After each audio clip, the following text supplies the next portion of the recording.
Pernah gak sih kamu scroll media sosial, lihat berita heboh terus langsung percaya? Atau mungkin kamu pernah dapat panjang di kolom komentar, tapi ujungnya malah bingung siapa yang benar?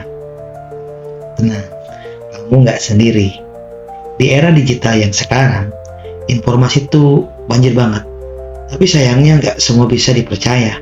Nah, di sini kita butuh senjata, berpikir kritis. Dan siapa sangka, senjata ini udah dipakai ribuan tahun lalu sama seorang filsuf nyentrik bernama Socrates. Hari ini kita akan bahas Socrates dan rahasia berpikir kritis di era digital. Siapkan pikiranmu, karena kita bakal mengulik gimana filosofi kuno bisa jadi kompas buat bertahan di dunia digital yang penuh tipu-tipu.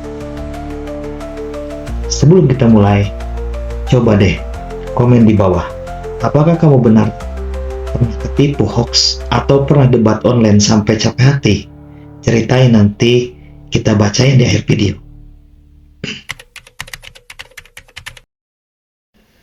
Socrates itu hidup sekitar 2400 tahun yang lalu di Yunani, tapi lucunya dia nggak pernah nulis buku. Semua pemikiran dia disebarin lewat ngobrol. Yap, ngobrol di pasar, di jalanan, di mana saja. Socrates percaya pengetahuan ini bukan dari diberitahu, tapi dari bertanya. Makanya metode dia terkenal banget, namanya Socratic Method. Nanya, dan nanya, terus sampai kita mikir sendiri. Jadi, kalau ada yang bilang, kok nanya mulu sih? Bilang saja, kamu lagi jadi Socratic.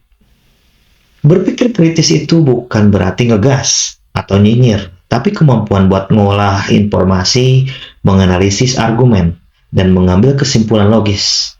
Intinya, kamu gak asal percaya, tapi juga gak asal menolak. Kamu telusuri, siapa yang ngomong, apa buktinya, ada niat tersembunyi nggak? Socrates ngajarin kita untuk terus bertanya, apakah itu benar? Bagaimana kamu tahu? Apa konsekuensinya? Kata Socrates, orang paling berbahaya itu bukan yang nggak tahu, tapi yang nggak tahu kalau dia nggak tahu. Bingung kan? Coba deh kamu jawab di kolom komentar. Pernah nggak kamu merasa yakin banget tentang satu hal, tapi ternyata kamu salah? Gimana rasanya? Sekarang kita hidup di dunia yang sangat berisik. Informasi datang dari mana? Dari berbagai hal, TikTok, YouTube, berita online, grup WhatsApp, keluarga, atau lain-lain. Masalahnya, algoritma itu nggak nyari kebenaran. Dia nyari engagement. Artinya yang viral belum tentu benar. Terus, kita juga sering kena yang namanya confirmation bias. Cuma mau percaya info yang cocok sama pendapat kita.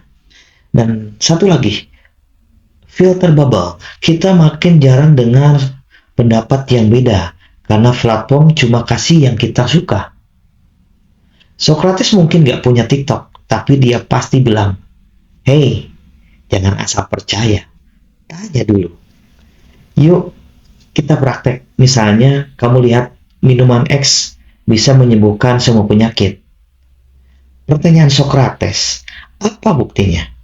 Siapa yang ngomong? Dia punya kepentingan apa? Kalau benar, kenapa belum jadi berita besar? Atau waktu kamu debat politik, coba tanya, kenapa kamu percaya itu daripada langsung menyerang? Berani bilang, saya belum tahu, tanya lebih dalam, bukan lebih keras. Pisahkan fakta dan opini. Janganlah puas sampai kamu benar-benar paham. Coba dong kamu praktekkan metode Socrates di kolom komentar. Tulis satu pernyataan lalu kasih 3 pertanyaan kritis untuk mengujinya. Socrates itu orang yang gak gampang dipengaruhi, tapi juga gak keras kepala. Dia terbuka, tapi skeptis. Kalau Socrates hidup sekarang, dia mungkin bilang, scroll boleh, percaya jangan dulu.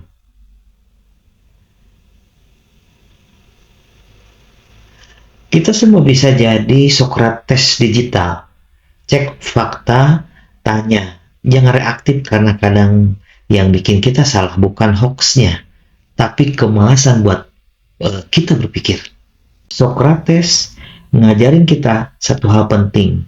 Berpikir itu kerja keras, tapi satu-satunya cara kita bisa hidup secara bebas ialah berpikir merdeka.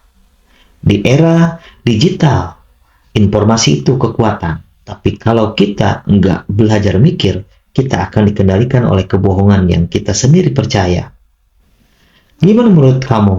Apakah Socrates metode masih relevan? Apakah kamu siap jadi Socrates versi digital? Kalau kamu suka konten kayak gini, jangan lupa like, share, dan subscribe. Kita bakalan bahas lebih banyak soal filsafat praktis, cara mikir cerdas, dan bertahan di dunia digital yang makin gila. Dan ingat, kadang pertanyaan yang baik jauh lebih berharga dari jawaban yang cepat. Sampai ketemu di video selanjutnya.